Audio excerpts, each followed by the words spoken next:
From the iconic shores of Sydney Harbour to the open waters of Australia's east coast, the greatest blue water campaigns start here. Welcome to the Cruising Yacht Club of Australia. For more than 80 years, the CYCA has defined the course of Australian offshore sailing, building champions, creating lifelong friendships, welcoming first-time sailors, and inspiring the next generation to chase the horizon. Every season begins with the Noakes Sydney Gold Coast Yacht Race. The offshore season opener traverses 384 nautical miles. That's 711 kilometres from Sydney Harbour to Gold Coast's main beach. It's the first true test of the year, but it's only the beginning. The Noakes Sydney Gold Coast marks the start of the Audi Centre Sydney Blue Water Pointscore, a season-long contest that challenges crews across some of the country's most iconic blue water races, with challenges down to Flinders Islet and Bateman's Bay and north around Cabbage Tree Island. Every start, every finish, every mile counts. The season concludes with the Everest of ocean racing, the Rolex Sydney Hobart. It's the offshore challenge every sailor dreams of, from crossing the notorious Bass Strait to the heroic finish on the River Derwent. One club, one championship, the Cruising Yacht Club of Australia, where Australia's offshore season begins.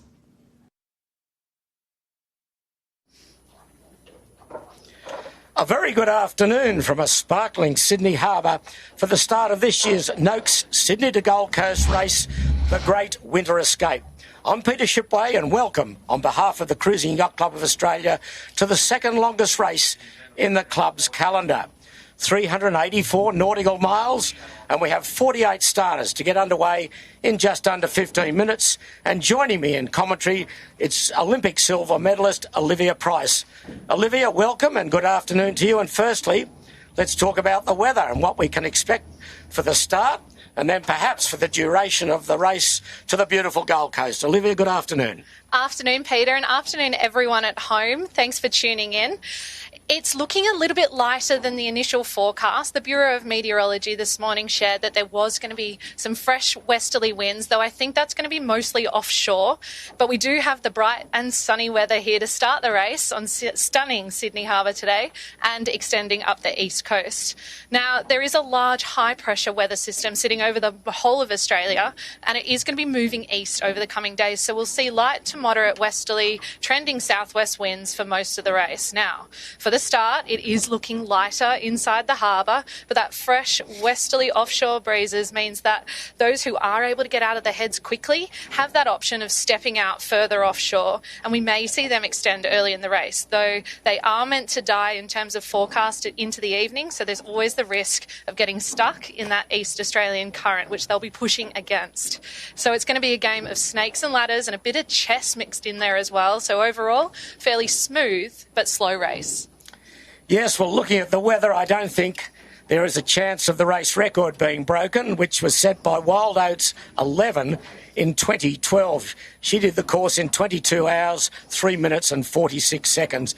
I think the weather models are saying about 47 to 48 hours for the first boats to finish on the Gold Coast, but it certainly looks tricky towards the end of the race in light conditions, so a lot to play out.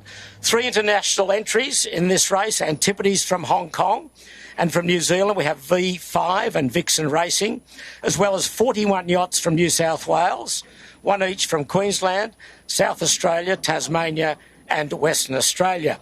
The fleet also includes 9 double-handers, and the weather may just suit the smaller, lower rating boats for the overall handicap prize.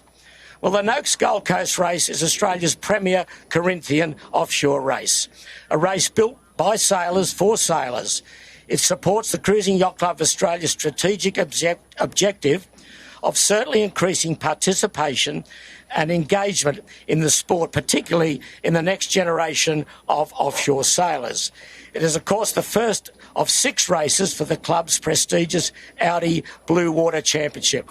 The 6 races are this race today, and then the Flinders Island race, the Tollgate Island race, the Bird Island race, the Cabbage Tree Island race, and culminating in the Rolex Sydney Hobart race, of course, starting on Boxing Day. Well, Olivia, looking at the fleet, they're all starting to get lined up a little bit now. The few boats have done trial runs down the harbour and looking at either Spinnakers or Code Zeros, but it is certainly light at the moment, isn't it?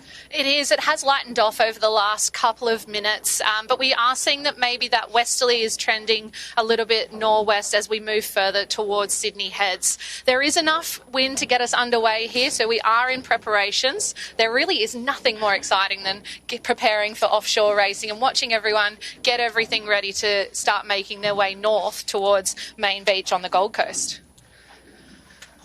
Just some of the fleet still without headsails, but as I said earlier, some of them have gone down halfway down the harbour testing their sails and what should be a good angle for Code Zeros or Spinnakers.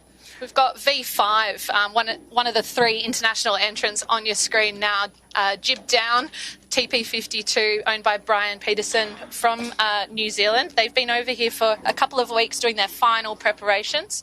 They'll also be heading north and continue heading north after this race. A sparkling day on the harbour, no doubt, and a lot of spectator craft out to watch, which you'd expect on such a lovely day. It's a little bit chilly, very chilly earlier this morning. It's going to be chilly tonight, but at the moment it's probably about 14 degrees and this light-ish westerly breeze with about just under 10 minutes to go. There's Clark Island looking back towards the beautiful skyline of Sydney. You can see that the fleet are all getting their preparation done, their line homework, making sure they're aware of what their angles are going to be off the start line. It is that westerly breeze, so it's pretty much coming straight from the harbour bridge. They'll be putting up their reaching sails if they're further down the line, and they may even have some flying Spinnakers if they're a little bit further up towards the pin end on the furthest part away from your screen. Well, where it's going to be interesting, I think, it's through the heads when they've got to put the bow down to get round North Head. It'll be fairly squarish there with the breeze, but at the moment they'll be all reaching down towards the only really mark of the course, which is the Lady Bay buoy. It's a passing mark. You leave that to starboard, so you can't end up on South Reef. And then the next mark of the course is the finishing line off Main Beach at the Gold Coast.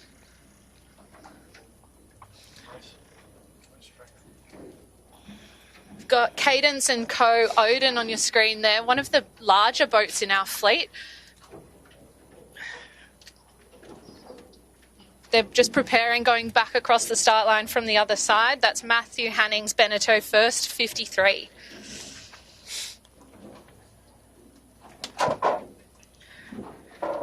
We've got just under 8 minutes to go to the start of the race.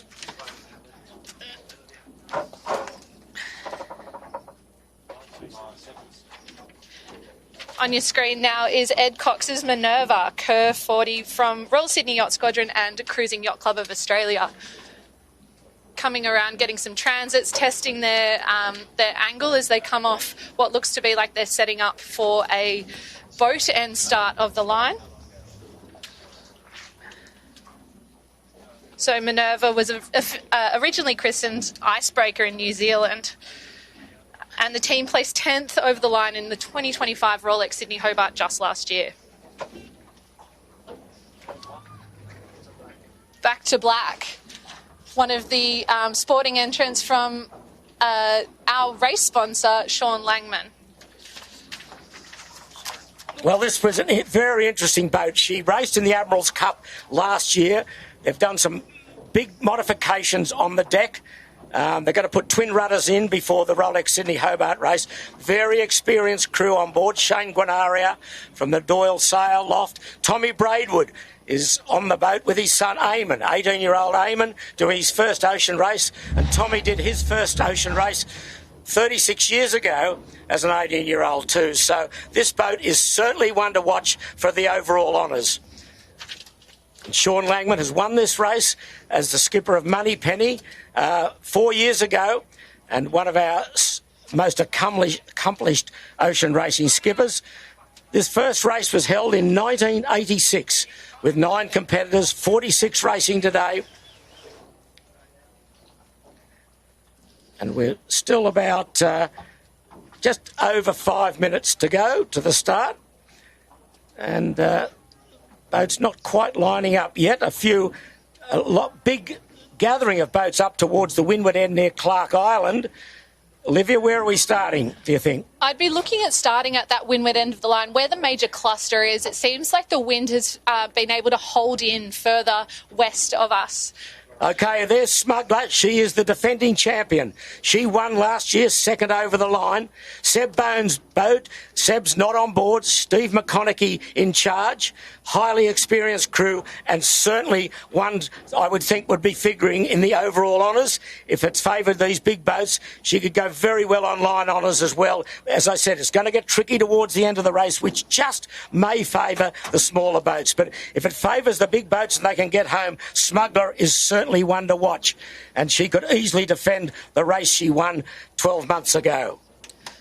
So tactically and strategically, there's going to be a lot of holes in the wind. It's not going to be as consistent as what we may have seen in previous years starting the Noakes Sydney Gold Coast because it's coming from the land. There's also Clark Island as part of our wind shadow, so it's stopping the wind from filling all the way down to this end of the line. You can see that there is a big cluster of boats up at that western end, the pin end as we like to call it, and they'll all be setting up and jostling for that position. The boats further down the line towards the bottom of your screen will also have wind shadows from the yachts that are all up there as well. So the favoured end looks to be that top end for me. Yes, the breeze is, what do we think about? 8 to 10 knots, do you think? Not much more, is it? Maybe No. puffs might be a little bit more, but it's generally very light, so it's going to be a relatively slow exit of the harbour, although they'll all go down on port tack. They'll reach down on port, so no tacking at the moment. And probably no jibing until they probably get to South Reef, and I think there may be a few jibes between the heads. But let's see, with coming up to 3 minutes, there's the committee boat, and there's the distance mark, that yellow buoy. They've got to leave that to starboard. You cannot go between the start boat and that distance mark. And you can just see Pretty Woman in the background there, Richard Hudson's Far 45. Last year placed second on IRC in Division 1 and second overall Corinthian IRC. The team has been really developing and including young graduate sailors from the Royal Prince Alfred's Youth Development Program and blends a really good experience of young sailors with those with a few more ocean miles to really learn off each other. So there's a great mix of sailors on board this year, including father-daughter duo Stuart and Isabella Holdsworth. Also, Mike Green, the veteran, two-time Sydney Hobart winner, on board. And there's a boat that won it 2 years ago. This year it's exotically named. It's a lot of names, this boat. Baby, Boat Tech Australia. Yes. So Louis and Mark Rickmans have lent the boat to new double-handed duo Francesca Levericus and Lindsay Steed. Lindsay being obviously a really experienced professional sailor, with Francesca never really doing much double-handed sailing before. They've been out practicing their manoeuvres, reefing and all sorts of procedures, and they're both looking forward to it. Well, they won 2 years ago as a fully crewed boat. This year, they're, as Olivia said, one of the 9 double-handers. They'll enjoy these conditions tonight if it gets a little bit fruity, but at the moment it's certainly not fruity. It's anything but. They're starting to line up now with 1.5 minutes to go. A lot of stacked up towards Clark Island. A few boats down towards this committee boat end, one of which is back to black. Sean Langman's down towards the committee boat, the race sponsor from Noakes. You can see there's not much room on this start line as all the boats start progressing. The bottom end is your pin end at that screen. So that's where the most wind, I think, is coming from. Well, you can't believe it. Right at the committee boat, there's a J24, not racing, going in the opposite direction to the fleet. Anyway, you shake your head a little bit, but there he is, that J24, just minding his own business. But anyway, let's get back to the race fleet with 50 seconds to go. So relatively light. Yeah, most are on port tack already, setting up for their start and their final approach. They're sailing a little bit higher and distance towards the line so they can then create more power as they bear away and accelerate. There's going to be a lot of traffic to manage through all of these manoeuvres as they keep going out towards the heads, Peter. Yeah. Traffic management day. You can see a lot of boats have got their sails jibs up and their sails foiled on the bowsprits, ready to unfurl with just 20 seconds to go. That's Antipodes, that light blue hull, up towards the windward end of the line. They're looking good, although they have some distance to burn. They're quite close to the line. There's a few others that are close as well. No general recall. They may let you know 5 minutes after the start that you're over, and we are racing. 3, 2, 1, away we go. Away we go. A clear start we're getting, unfurling now, and we are away in the Noakes Sydney to Gold Coast race of 2026. And down the leeward end, the Kaolila, the Martin 67 Guerrier, great start unfurling, and up to windward of her is Smuggler. That's Smuggler putting a bow forward. As great expected, start there. Great start by Steve McConaughey and his team on Seb Bone boat. You can see Antipodes has their bright blue spinnaker and pale blue hull on the right-hand side of your screen there. They're one of the few that has that flying sail and trying to get distance away from the headlands they're approaching. What a lovely sight in this sparkling conditions on the harbour. 10 knots perhaps maximum. And Kaolila down to leeward is really humming along, but that's the view from overhead looking back at the fleet. Spectator craft are putting the foot down as well. They are. There's plenty of spectators out here enjoying the summer, what feels like summer conditions in the middle of winter. That boat on the right is Smuggler. Got a They're very punching nice start. forward. Yes, they are punching forward a fair bit. And to windward of them is the Tribeca Wild Thing in sail number 1014. Yeah. She got a very, very good start. It really is about holding your position and ensuring that no one takes your wind. The Smuggler is the most bow forward relative to the rest of the fleet, so they're able to keep maintaining their speed just by having clear air and not being disturbed by others. The boat right up to windward of the blue spinnaker, that's Antipodes. They've had a fantastic start. Yeah, she was third overall last year and third across the line. Adam Brown, Brad Kellett, very experienced yachties aboard there, but at the moment it is Smuggler. It's probably got a nose slightly in front. It looks light, Olivia down the harbour, doesn't it? It does, and all these boats will be trying to figure out how they can best make it through the transitions of the bays of Sydney Harbour so that they don't get too affected.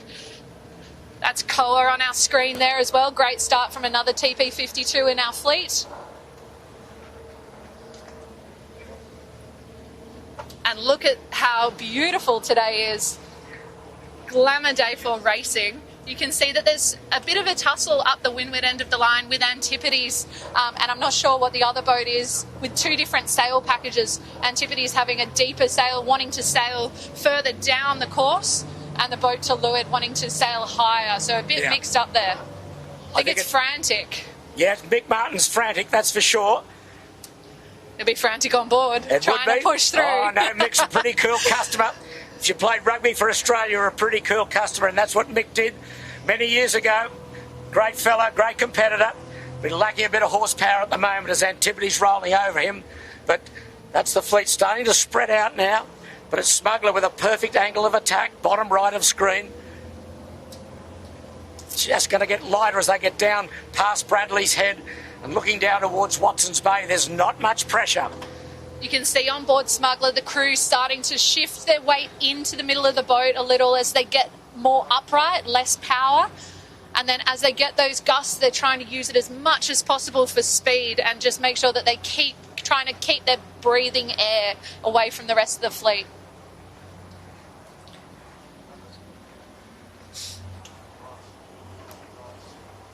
What a great shot, looking back towards the skyline and the harbour bridge, but it's Smuggler stamping an early authority on the race.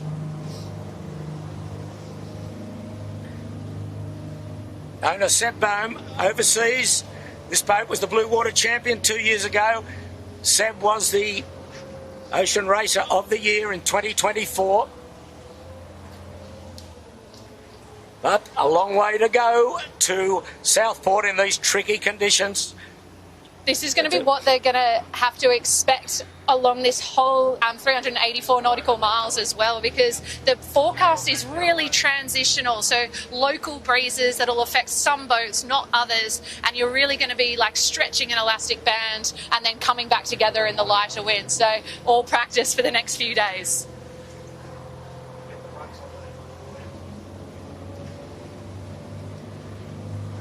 Kaya Leela holding her own here on Smuggler. Yes, it is a bigger boat, but it's also heavier and more of a performance cruiser racer rather than the racy, edgy TP52 of Smuggler. You can see now Antipodes with the blue spinnaker really suffering by going high up under Bradley's head, really, and it's lightning off and down to leeward. It is Smuggler who's got a really good angle of attack. Looking for some of the smaller boats. They've done quite well also, but they're starting to stretch away here, Smuggler. So Antipodes finally got over the top of Frantic. You can see that they're sailing different angles because they have different sails set up on.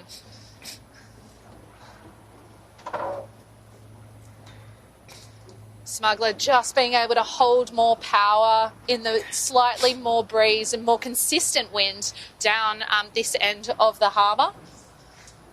It's less affected by the headlands of Bradley's Head, George's Head and all of Mossman in Sydney. So they're just able to be a little bit more consistent. That's Gusto. Gusto on your screen there. They're a great new entry into the TP52 fleet. It was recently known as one of the first lights, but it's bought by Lee Hawksley earlier this year, and it is her first race on board the boat. Hawksley chartered the TP52 Koa prior to earlier in this year for the Palace Gold Cup pit water racing, and prior to that it spent a lot of time on the East Coast, owned by Michael Spees, Matthew Short and Peter White. Great start for their first race. There's Kailila, still firmly in second place, chasing hard on Smuggler. Now we're getting back through the fleet a little, and the boats that sailed high are really getting punished. Really getting punished up under Bradley's Head. They've slowed right down. And down to leeward, off camera, is Back to Black, well positioned.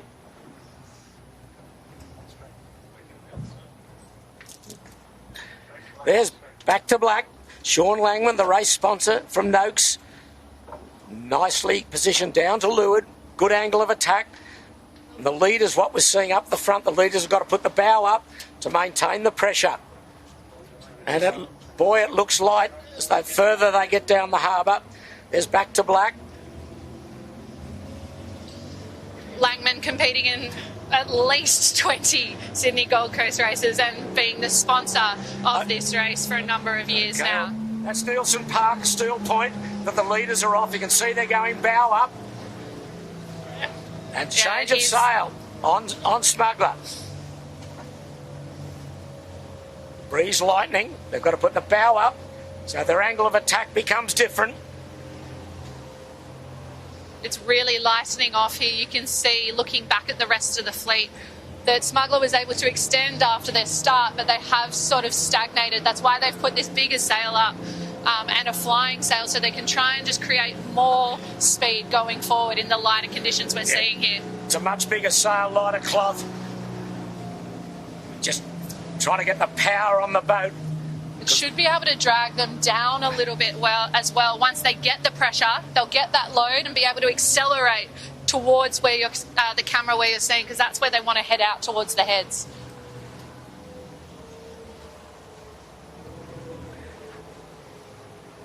Some of the boats have got stuck. It's really light.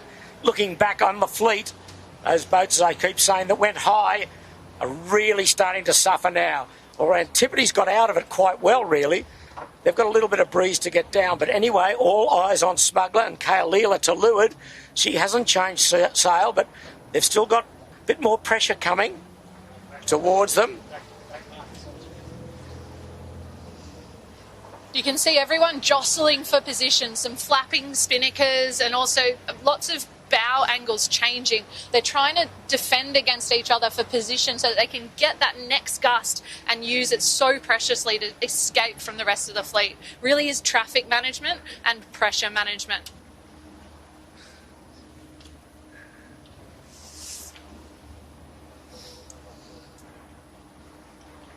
So the first two really made that jump in Kailila and Smuggler, and the rest of the fleet just having to battle against each other a little bit while this dying breeze is also being affected by the land of the harbour. The next tricky place will be through the heads, but these both boats are bow up here. And Kay Leela's doing exceptionally well. It's Martin 67. More.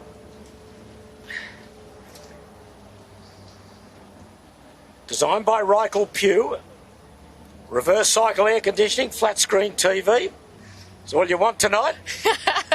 It is also carbon fibre though, Yeah, so it is yes. performance. Ben DaCosta from the Hood Sail Loft on board. And we're going back through the fleet a little. And next boat we'll probably pick up is Gusto. They're probably in a third or fourth spot. There's Gusto. Began life as Cougar. And Lee Hawksley only acquired this boat recently, as Olivia said. They've been out training the last 4 or 5 weekends. Full campaign coming up. Going up to Hamilton Island. TP52. Far design, Cookson built. She's chasing hard on Smuggler, but now it's slow down at the front of the fleet. There'll be a lot of jibing to get through the heads, that is for sure. It is getting lighter as they head up towards North Head. Just see, this breeze is starting to collapse. The further we head out towards Manly and North and South Heads, the lighter it's getting, and the more that they're going to have to do manoeuvres, as you said, Peter. So the boats behind have just had a little bit of pressure increase.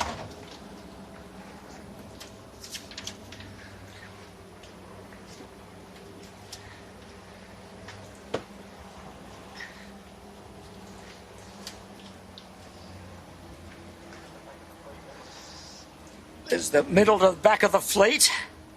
You can see that those flying spinnakers just holding enough power. Some in the middle of your screen there, you can see just collapsing. They've just been rolled by one of the slightly bigger boats over the top there.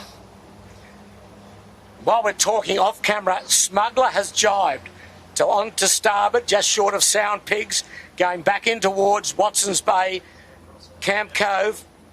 She's on starboard, she'll cross the fleet. It is the jibe that is sailing away from where they next have to kind of turn, though, Peter. So they're trying to get the position so that they can attack the next bit of breeze coming. We've got Gusto just taking a little bit of Kaolila's wind. It looks like they're setting up and have put up a bigger spinnaker. Well, Kaolila's gone the bow right up. And I think that both these boats will jibe shortly, I think. Kaolila, is she going to jibe? Looks like she is. Yep. Is she? No, not quite yet. They've just put that big spinnaker up. And they are bearing away here.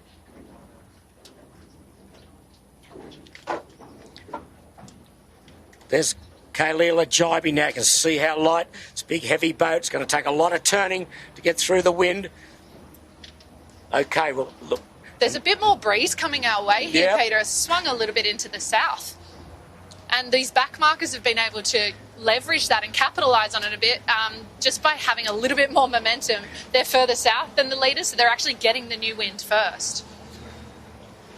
Okay, there's Antipodes. And Blue Koa. spinnaker. And Koa. Koa's having a bit of a niggle a go at Antipodes. They bow up, heading towards Obelisk. They're not far off a jibe. And see, they're pressured right up. The big spinnaker on Antipodes, fighting hard to get up there. But there's a boat that we'll see shortly that's right in the mix with a blue spinnaker, not Antipodes, but is closed right up on the leaders. And that is Ambition. Here he is. There's Ambition. Oh, we'll go back to Ambition in a moment. There's Back to Black, just taking the stern of Kaolila. Sean Langman heading towards Sound Pigs. So they've got a dramatic manoeuvre to come up. Either go above the pigs or jibe. I think they'll jibe. They've got reasonable pressure on Back to Black. Smuggler, meanwhile, leading, going right into Lang Point at Watson's Bay, southern end of Camp Cove. And they've got a bit of breeze now coming out of Obelisk, which is interesting. It has swung a bit more further to the right. Back to Black batting way above her size in terms of positioning here, being just a 42-footer. That You can see that there's a just parked boat Unfortunately, Gusto has run out of pressure. The boat furthest left on your screen that was just there. Now here's Ambition with the light blue spinnaker. Chris and Lockie Dares, boat and car kick, GP 42. Retired out of last year's Rolex Sydney Hobart race. She's the former Enterprise Next Generation. Very good downwind boat. Man in the bow trying to sort the furling line out. Oh, gee, when they jibe, it's a bit ugly, but... I think they're just trying to sail square to get round... I don't think they'll get round that. to get round Sound Pig, so they're going to sail slightly slower angle than what would be most efficient. They've done very well, Ambition. Very well indeed. And really experienced young crew on board the Ambition as well, the likes of Finn Alexander. Obviously, we spoke about Lockie Dare, Josh Marks. Really young, up-and-coming sailors across the whole fleet. Yeah, absolutely. Jock McCullum on board. His father, Steve McCullum, former Commodore of the Royal Yacht Club of Tasmania. Gusto's just got that gust. Yeah. Well, it's all over the place here. The jibe angles are incredible. It's very light. And Koa is going down the western side of Sound Pigs. It's a big lottery out here at the moment. Got V5 and Back to Black just crossed in front of V5. Now, it's all about timing in this pressure. V5 was able to get the pressure on the right time and sail it in a really great angle. You'll see they're just crossing Ambition. Or Ambition just jibed underneath them. They'll just pop out the back here. And Ambition has slowed to an almost stop. So V5, she was... fifth last year, third in division, retired out of the Hobart with rig damage, but keel damage. But at the moment, this Alan Andrews, TP52, doing a very nice job. She's going just to leeward of Sound Pigs, leaving them to port. It's so changeable out here. And look at Smuggler. The angles, you get one pressure that Smuggler's got now, they're able to accelerate and really make the most of it, just like V5 did on Back to Black and Ambition. So it's all about timing. When you get that pressure, you're able to use it in the right way. Well, 3 yachts, the leading yachts, have gone the western side of Sound Pigs. That's Koa, Antipodes and... Gusto. And down to leeward, or the eastern side of the Pigs, is Smuggler, V5, Kailila, Ambition, Back to Black, and the next boat will probably be Minerva, Ed Cox. The fleet have really spread out even in this short distance. It really is snakes and ladders or elastic bands. If you get one pressure, you can use it to get away. You can sail a higher angle to go faster, sail further away from the wind if you need to create space on something like Sound Pigs. Ambition jibed back, and now they've got better pressure than V5. They look pretty sharp, this crew. She will do well in this race, in these certainly the early conditions. But down to leeward, got Back to Black under maximum pressure off Lang Point, Camp Cove. She's got a big spinnaker up. She's well heeled, making big inroads. It's big pressure and angle. Yeah, look at this. Here we go. It's Watson's Bay in the background. They're sailing the angle closer to the wind, more like a reaching angle, so they're able to, one, sail faster, but they've also got more pressure than the boats just ahead of them. So we'll keep watching them, and this whole fleet keeps extending and stopping as they make their way out to the heads. Well, that's the next obstacle to get through the heads, because it's going to be light and a bit joggly. There might be a little bit of a swell. Now, Back to Black, they've got to get round the buoy at Lady Bay. Leave that to starboard, and at the moment, Back to Black is struggling for height. They've just run into no pressure, which is what the boats were in front, so their apparent wind, they were going fast and have suddenly run into no wind. There we go, they're just resetting, trimming chutes on. Brett Van Munster on board as well. The boat builder is doing all the work or some of the work on Back to Black. He was on the Admiral's Cup crew. Tommy Braidwood, highly experienced. Josh Alexander. But Ambition rolling down on top of them. Both boats, these fast 42s or 40s. And first around the buoy at South Reef is Smuggler on her way through the heads. And down to leeward, Kailila. There's Kailila with a white spinnaker. She's struggling to get up to the turning mark.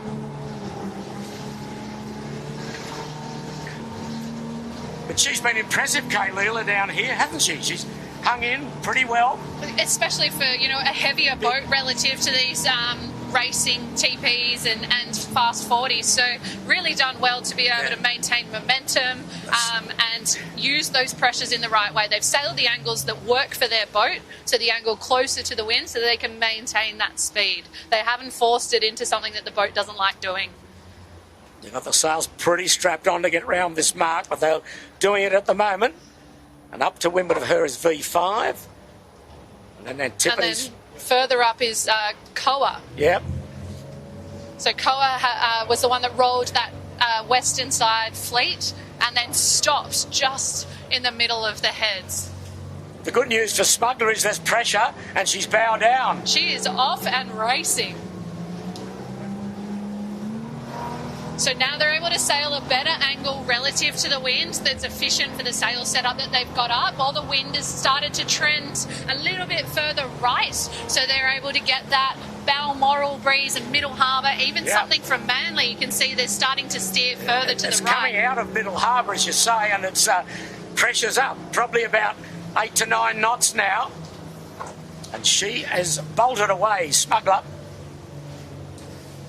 Still not laying North Head, but a bit more pressure. She may get down there, but it's going to be light under North Head in these conditions.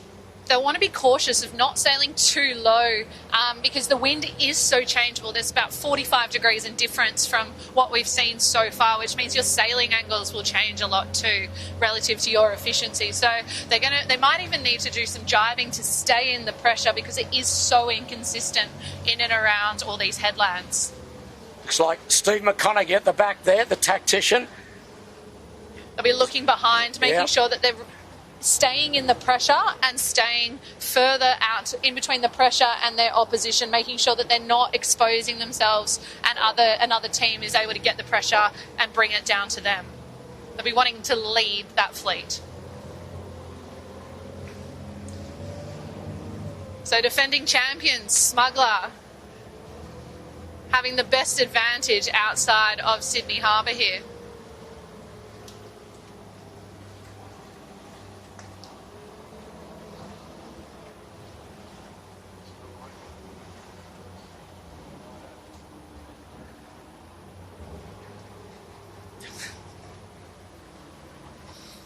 Yeah, nice little bit of pressure getting the bow down.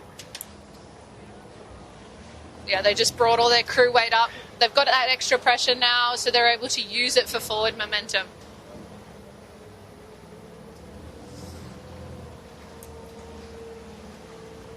Got some social media content on there too, with some getting the camera out.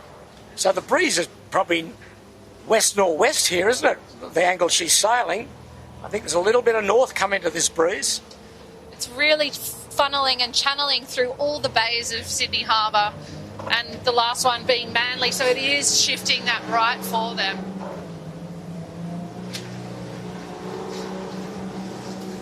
As you look back at the fleet, you can see that Smuggler's just extended out away from Koa and Kailila and V5 and Gusto as well, those TP52s, which will have their own battle within this fleet. Yeah, the further the fleet get down to the harbour, the more headed they get. And that's what's happened here. The breeze has gone a little bit into the probably north of west. It's allowing them bow down with pressure. So we've got about 10 knots between the heads at the moment. They've got to negotiate under North Head, which will be tricky. There's the distance that Smuggler has jumped on the rest of the fleet. Slight southerly, southeasterly swell as they're moving through relative to the wind, so that may disturb if it gets any lighter further out as the race progresses. Well, it's a sparkling day and not a cloud in the sky. It's clear skies and the breeze is forecast to sort of stay in, perhaps increase a little. But then the second half of the race is going to be tricky and light.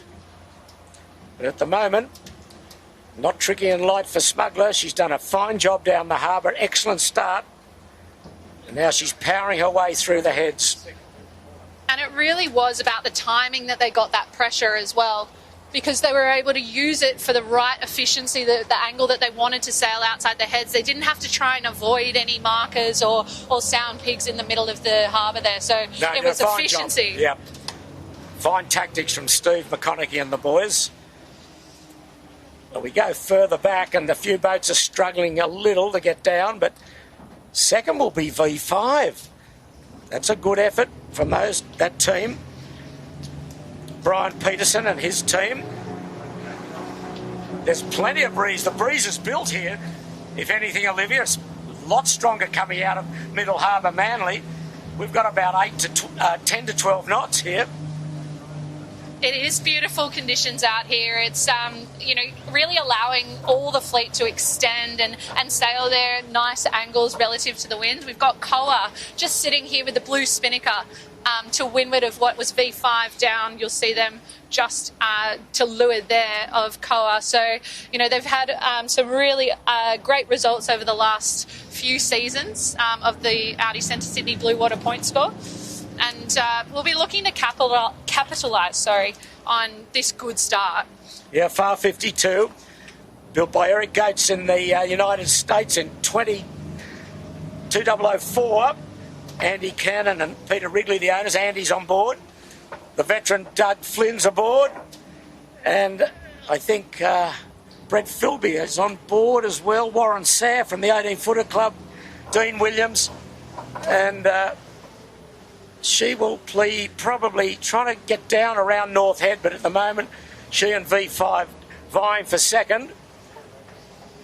So now more than 20 years old, the Koa still definitely has what it takes to compete on this racetrack. So they got line honours and overall win last year in the Pittwater to Coffs race and placed 10th in this race in the Noakes Sydney Gold Coast, as well as 4th in Corinthian IRC last year. Unfortunately retired from the Hobart race last year with, I don't think these conditions at the moment, everyone will be enjoying them immensely. But Koa is going to struggle. I think she's going to probably put a jibe in at the front of the fleet. Just as I speak, Smuggler has jibed to get away from North Head. So Koa will definitely have to jibe. There's the Smuggler there. There's Smuggler. There's Koa going through in the foreground. And then following them will be V5, Kaolila, Gusto, another TP52s, then Ambition. But we'll come to those as we work our way back through the fleet. So there goes Koa jibing there as well. So doing a really good job tactically to stay in the same wind as Smuggler. Got to get off North Head now. We've got a few yachts in a bit of a procession coming along here. Ambition in 6th. And that's back to black just to windward of her as well with the white spinnaker. So they have a great battle, those two, Ambition and Back to Black. They've had a couple of crosses. Yeah, similar sized boats, both well crewed. That's Ambition foreground, Back to Black behind her with a white spinnaker. Yeah, well, they're starting to jibe now, the leaders. As we come back through the fleet, there's Ambition.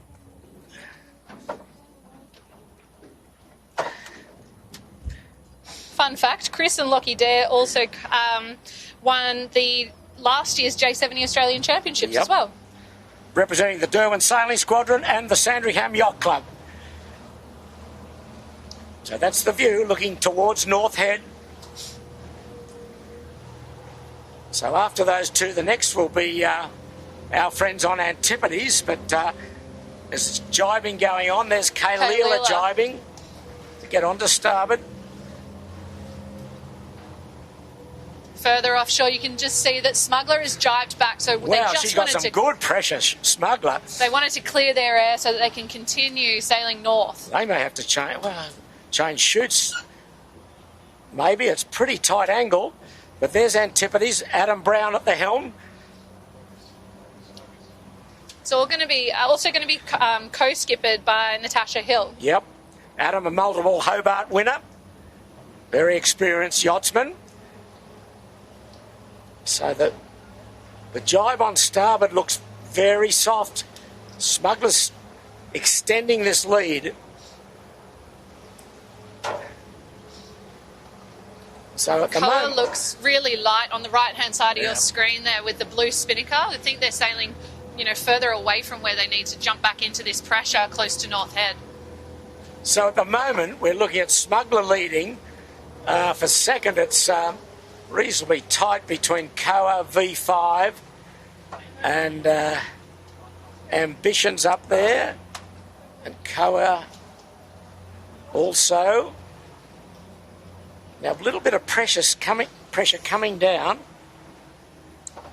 to the boats on Port Jibe. Antipodes there, just getting a bit of pressure.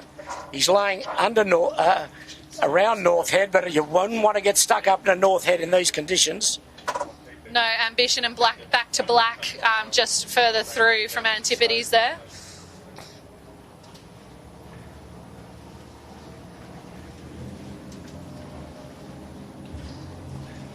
You can see Ambition and Back to Black have jibed back at Antipodes there. They will cross. Back to Black looks like they've got some good pressure. Yeah. Great jibe from the crew there.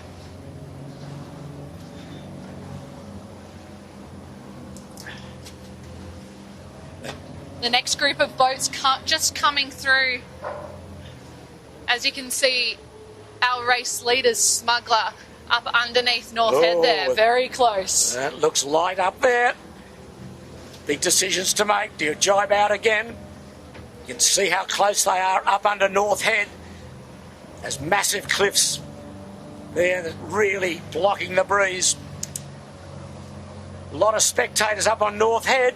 There are. What a great vantage spot they've got up there, looking down at the fleet as they come down the harbour. So that's Smuggler. I think she'd be... There they are, look at that. A nice view up there, and it costs you nothing.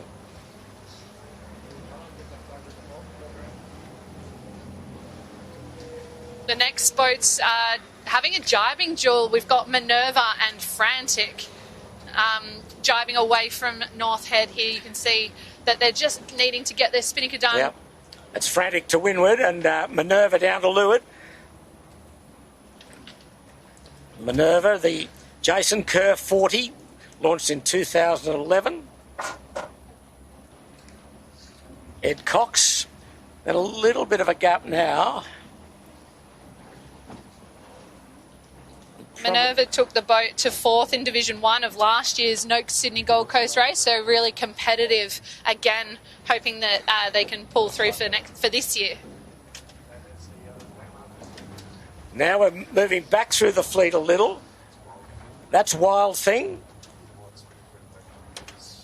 The Tribeca Wild Thing, steered by Adam Lavis for this year's race.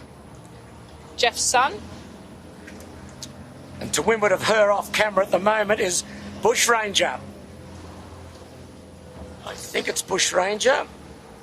Yeah, I think you're right, Peter. Michael Fountain, but we'll see him in a moment. Okay, just a moment, we'll see Bush Ranger. Setting up for a jibe There there. they go. Bush Ranger, well, it's owned by Jerry Hatton, but he's not on board. His son-in-law is skippering it, Michael Fountain. And Michael's son, Tom, is aboard with Billy Merrington, Glenn Attrell, Claire Costanzo's the navigator. That's a pretty powerful crew on this boat.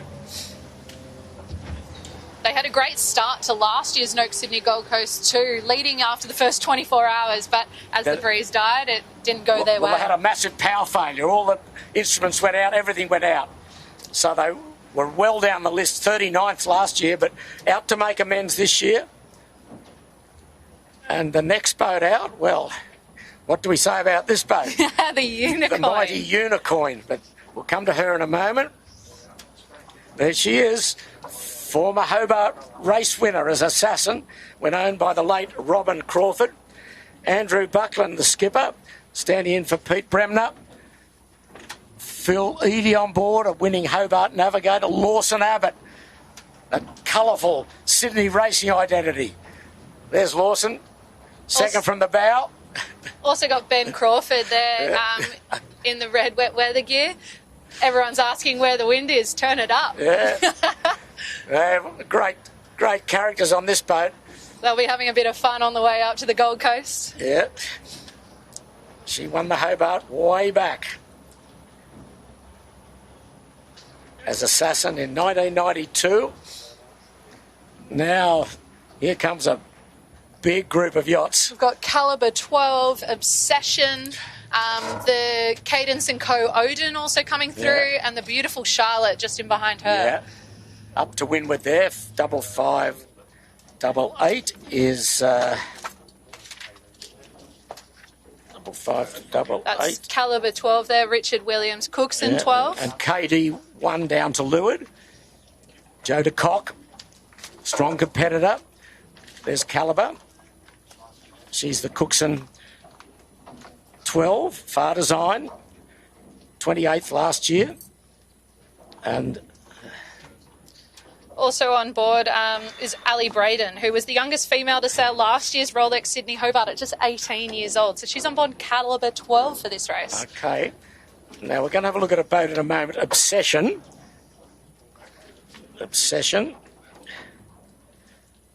She's a matte. There she is. 1245 Mills design. She's been trucked all the way from Western Australia for this race. And Paul Arms is the skipper. And on board is navigator Mark Wheeler and tactician Jeff Backshall. They won the 1981 420 Nationals. So there's a bit of trivia for you. This boat's going to sail back to Western Australia after this, or going up to Hamilton Island. Now there's a group of yachts, and we're looking at... There's Odin. Cadence & Co. Odin. Yep. Now there's and a big procession coming through all together here of Vixen Racing, Canrecce, Pacific Road Xanthus, and the mighty Charlotte, the biggest boat in our fleet. Well, owned by the Vidor family, the late Erwin Vidor, who passed away earlier this year. We'll see her in a moment.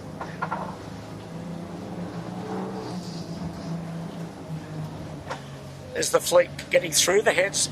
There's Charlotte there. Beautiful boat, built in France, Philippe Brion design, and the late Erwin Vidor's son Alan is aboard, and with three of Erwin's grandsons, Sam, Ben and Josh, also on board. A couple of people you know well, Olivia. Yes, we've got Stacey Jackson on board, who notably skippered the all-female crew in the 2018 Rolex Sydney Hobart to second overall, and also made history earlier this year as part of the famous Project crew, which was the first female team to complete a non-stop, unassisted circumnavigation of the world. Incredible feat. On board was a 2018 Sydney Hobart teammate, Carolyn Brewer, who was an integral part of that team, is also three-time Olympian, three-time round-the-world ocean racer, and made history as part of the Dongfeng racing team, becoming one of the first women to win the Volvo Ocean Race. You can see both Caroline and Stacey on board there. Caroline steering and Stacey trimming just to leeward there. So a beautiful boat, 53 tonnes. They'll be pretty warm tonight. We'll probably have the air conditioning going. Now we get back to some interesting little boats. Probably one of the first double-handers we're going to look at is probably one of the boats, I would think, if the race favours small boats, the boat that'll do very well is Mistral. That's Mistral to leeward. And Disco Trooper just to windward, another double-hander. Jules Hall, flag officer of the CYC, but Rupert Henry and Greg O'Shea here in Mistral. 3 times Rupert has won the double-handed division in the Hobart race. Spinnaker on a pole, trying to get some depth. Rupert just back from Europe, where he did the Dream Cup, which is a 1,000-mile race across the English Channel, starting in Cherbourg, round Fastnet Rock, and back to Lorient as a qualifier for this year's Route de Rhum. Rupert just only back this week, determined to do well in this race. And I would think if the little boats do well, Rupert will be right up there. Very determined. Greg O'Shea with him.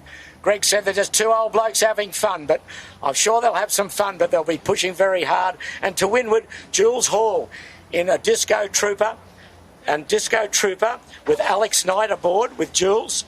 They won the first double-handed division of the Sydney Hobart race back in 2021, and they won double-handed in 2022 in the Gold Coast race. So their duel with Rupert and Greg will be one of the highlights of this race, but they're just trying to get down round North Head. It is fairly light here, as you can see. Jules with a asymmetric chute, Rupert with the symmetric chute, but further up ahead of the fleet we can see the boats are just hanging onto these chutes. There's a little bit of pressure. I think they've got to jibe and get around North Head, as most of the fleet have.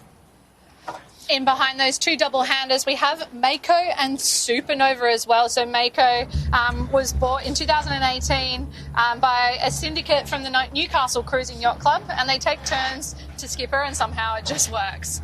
They placed 7th on PHS in last year's race. Supernova, another really established team, one of our 7 female co-owned and skippered boats with Felicity Nelson and Alexia. So Sydney 36 representing the Cruising Yacht Club of Australia. They placed 6th last year on Corinthian IRC, but Felicity has won the Jane Tate Memorial Trophy as the first female skipper to finish the Rolex Sydney Hobart, and this is a second iteration of the Supernova team. A little bit of a gap now after Supernova. The bit breeze of has died. breathing space. Yeah, it has got a bit lighter. But the boats that have got round North Head and on their way north, they've got reasonable pressure. Smuggler way in the distance now. A lot of these boats don't have to jibe. The leaders had to jibe, but some of these smaller boats are getting some depth and are getting down around North Head. So they're the leaders. It's the last we'll see of them. Yep, on their way. Another really tight group here. We've got Employment Hero Alliance just sitting to windward, coming into your screen here. Smallest boat in the race. It is. And we've got Annie Stevenson doing double-handed sailing. She sailed the all-female team on board First Light last year for the Rolex Sydney Hobart, but this year has taken on the challenge of owning her own campaign.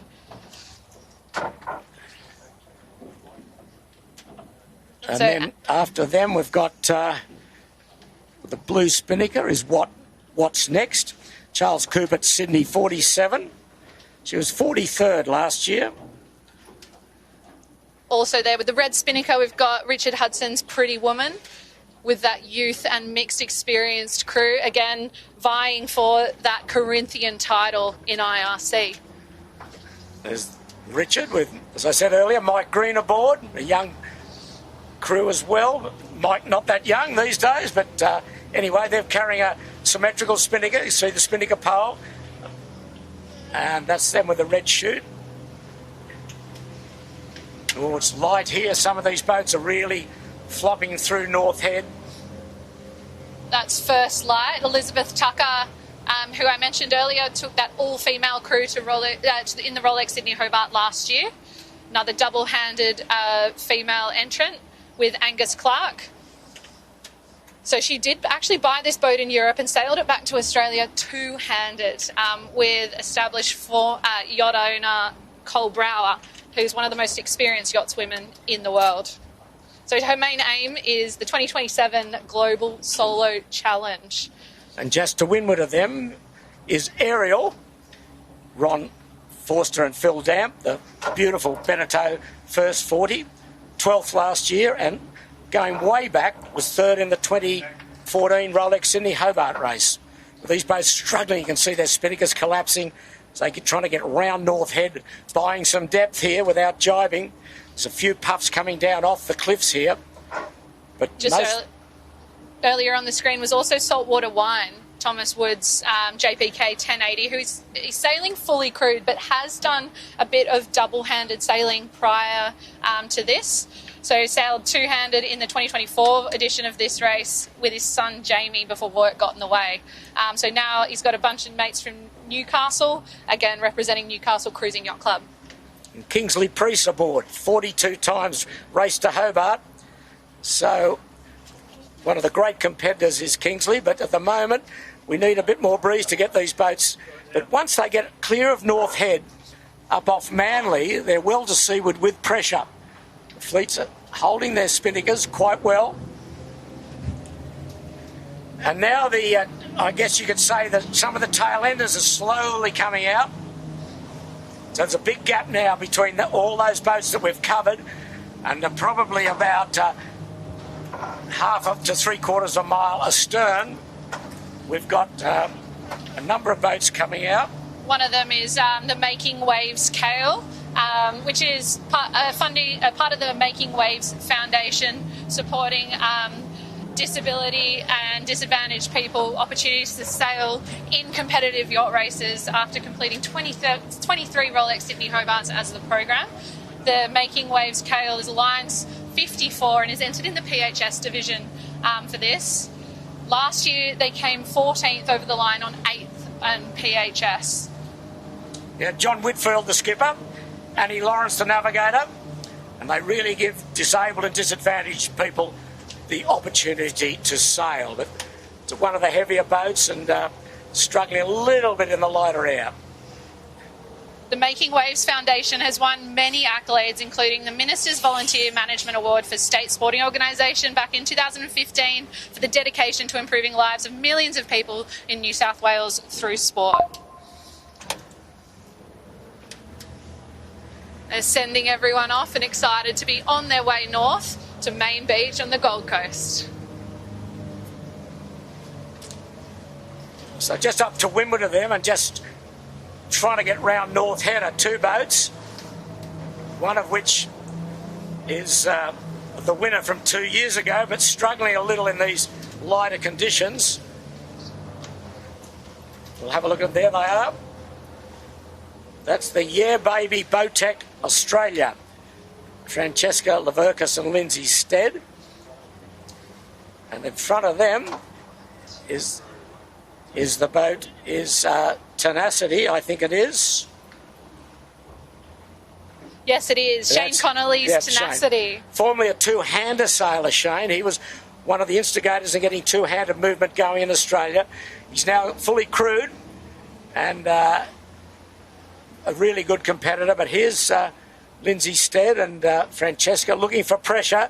This boat needs pressure. You can see how wide it is. Won the first double-handed Sydney Hobart race, the Rolex race, line honours, when skippered by Robbie Goff and John Saul. It was back in 2021. They're just trying to get some depth, which they're doing at the moment. See the beam of that boat. Hard reaching is their forte. Maybe they'll get a little bit of that this afternoon and tonight. But they're a fair way behind the other two-handers at the moment. Lindsay actually floated the idea to Francesca of competing in this race just less than 3 months ago at the CYCA Commodores party, no less, in May earlier this year. So they haven't had much preparation, but they're taking it on and should be able to catch up with that wind hopefully this afternoon. Yeah, she'll need some breeze to keep it going.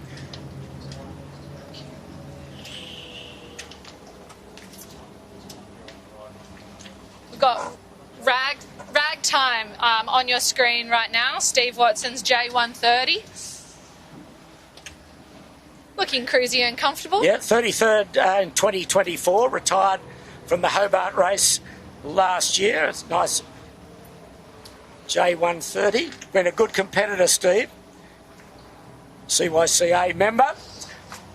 Also vying for that Corinthian title, as this season opener is really commonly known as trying to get that Corinthian title for a number of people. And way in the distance, the fleet holding course, I would think, on a tight spinnaker reach. So we go back now, another long gap now. We're probably... It is a long gap here. 3/4 of a mile back before any of the rest of the fleet come out. These are obviously some of the tiny boats. We're also sitting at a lot lighter pressure here at the moment. So those boats that we've just been through have been able to maximise what they had. And then it seems like the breeze has petered out a little bit. Now the boats look fully loaded with their spinnakers. So there must be another bit of pressure. The westerly in Sydney Harbour really does create numerous transitions, not just in the harbour, but also all the way up as they make their way to the Gold Coast. This will happen throughout the entire race, where wind will funnel and it'll shift, and then people will extend and then be brought back by the rest of the fleet. So this is just the training ground. Well, here's the group that are through the heads. We've got Blue Planet, the double-hander, the boat furthest right on your screen. Chris O'Neill and Jason Kegg from the CYCA of the J99 competing in the IRC division. Yeah, they retired last year due to time constraints, and they were 19th in the Hobart race, and to leeward of them is Challenge. Challenge, well, that was owned by the late and great Lou Abrams. His last boat, Sydney 38, and this is the first major ocean race for Challenge. Michael Trask, the skipper, launched in 2004. And then there's some tiny boats, the J99 following on from Challenge is Jupiter. Ian Smith and Andy Abbott. They were third in Corinthian IRC just last year. And initially, Ian Smith put the J99 on the market, intending to focus on a couple of other things outside of sailing. But the lure of offshore sailing brought him back. And he just loves the whole part of being uncomfortable. When you get to the other end, it's so rewarding. So he only began ocean racing just over 3 years ago, having never done much and pretty much starting from scratch. So he said he hadn't even owned a boat before then. So built up to getting on the podium at the 2024 Rolex Sydney Harbour, where he and professional sailor Lincoln Dews placed third on double-handed IRC. Following them, Veloce, Gary Essex and Pete Wesley. New Yacht, another J99. As we come back through the fleet, there's Clockwork. She's been a regular competitor over this way, but she's registered out of the South Australian Cruising Yacht Club and just going also there on screen. Magic. Double-handed Rowan Kerr and Stephen Prince, Mum 36 modified. Yeah, Steve Prince used to race with David Henry double-handed, so they won this. Steve Prince with Dave Henry won the double-handed division a few years ago. So they're a fair way behind the other two-handers. You can see that gap there. This is the group we're looking at, but you can see the gap that they're behind the rest of the fleet at the moment. She's the culprit. Well, the Glens, they're known as, the syndicate that bought this boat. We've got Glenn Picasso, Glenn Bulmer, who love getting out there on the water with the regular crew friends as they make their way north. They finished last year's race in their DK42. It's the first one in this version of She's the Culprit. There's been a number of boats that they've had, and they placed third on IRC Division 1 and 10th Corinthian in IRC. Another Lake Macquarie Yacht Club, Newcastle Cruising Yacht Club crew. They're just struggling now to get around North Head, yeah. It's looking light here. But once you get out there, the boats have really got round and gone. And so there's another little gap. There's a nice, lovely shot in the sunshine on the harbour through the heads. Now we're getting back to, there's 1, 2, 3, 4, 5 boats, I think, left to come out, maybe 6. First of those is Ataraxia. Okay. Well, she's a relatively newcomer, formerly Hell's Bells, Sunfast 3200, Mark Glover, racing in the IRC division.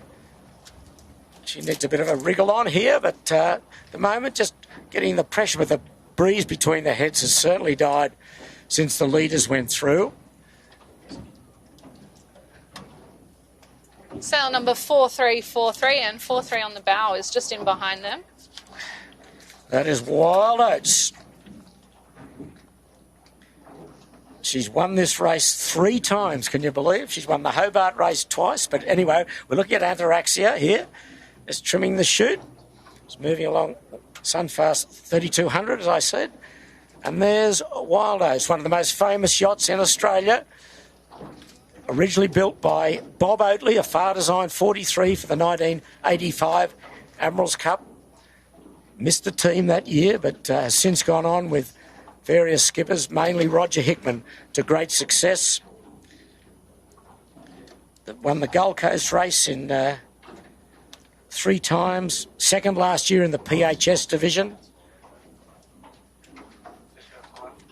There's a few relatives on board the Wild Oats. We've got Alice and Doug Endersby. We've got Johnny and Muir Watson, alongside Steve Kidson, Stephen Lippman, Kate Lynch, Lisa McPhee and Gordon Smith. Second oldest boat in the fleet, as I said, launched in 1985, and I think shortly we'll see the oldest boat in the fleet, but there's the Wild Oats. And we've got we've got 4 more boats, I think. Yeah, I can spot Luna Blue with 7809, just the closest boat on your screen there. Okay. Nice Beneteau First 45, Philip Brion design. Same designer as Charlotte. She was 3rd in the PHS last year. John Turnbull and Dave Watson representing the Royal Prince Alfred Yacht Club. And down to leeward with a perfectly coloured red, white and blue is the oldest boat in the fleet, Troubadour. Launched in 1983. It's a Nauta Swan 46. Retired in last year's Hobart race, representing the Royal Queensland Yacht Squadron, skippered by Lincoln McHenry. She's a safe and reliable yacht that's beautifully fitted out in the typical Swan way. She'd want about 25 knots on the nose to get in the figures, but I think she'll won't get that. And then the second last boat is GWM Pennant Hills. She was 6th overall last year, first in the Corinthian division. Ian Creek's done more of these races than he cares to count, and says, in addition to the spectacular scenery that you get to see during this race, the marine life, we have spotted some whales out here already this afternoon, but his main motivation for doing the Noakes Sydney Gold Coast year in and out is the weather. So going to Southport is the first class run. The further up you go, the warmer it is. They also placed IRC Division 3 first in 2022, and 2025 claimed the IRC Corinthian title. Well, it's a gentle sail at the moment. There's this breeze, little light between the heads. These yachts just about to clear the heads, and I think there's one to come. See a race boat, this boat? I think he might be. I think we do have just one more, Peter. Yeah. If he's not, he's going for a nice sail. And what an afternoon for it. We'll try and pick it up.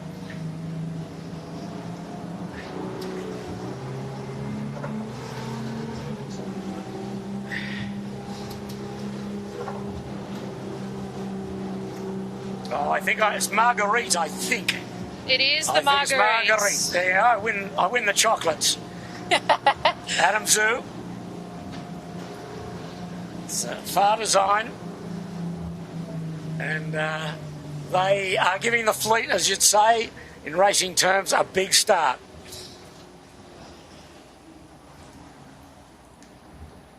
S 74th in last year's Rolex Sydney Hobart race, but I think you'd have to say this is a leisurely sail for Marguerite. At the moment, they've just rounded South Reef and they're a quarter of the way across Sydney Heads. A reminder for everyone, this isn't the last time you can watch the fleet. We do have a number of ways you can follow throughout the CYCA social channels, the CYCA website or the goldcoast.cyca.com website. The tracker is live and you can see exactly where your favourite boats are. And also, of course, on Facebook and Instagram. Stay glued to the tracker like I will be, because there is plenty of action to be happening. It's not just all about fast and getting there as quickly as possible. It's going to be about transitions and seeing who gets the jump in each of those wind patches that keep coming through for the next 3 days at least. Well, Olivia, as we wind up our broadcast, I think it's important that we wish the fleet well, and we think probably 48 hours' time we'll be perhaps welcoming the first boats to finish. And if you just can't get enough of sailing news and information, Offshore Online has launched just this week, and the iconic magazine is now available to you all day. So we're covering stories across people, racing, lifestyle, technology, and of course innovation. And I know that there's plenty of stories already online, so make sure you peruse those files and bookmark that for future occasions. Okay, well, Olivia, as always, insightful knowledge and wonderful to work with you. Give me a tip. Who's going to win? Oh, I can't put the line on as past smuggler at this point in time, but I do think that one of the smaller, possibly two-handed boats could win this overall in IRC. And for Corinthian, I'm backing Pretty Woman.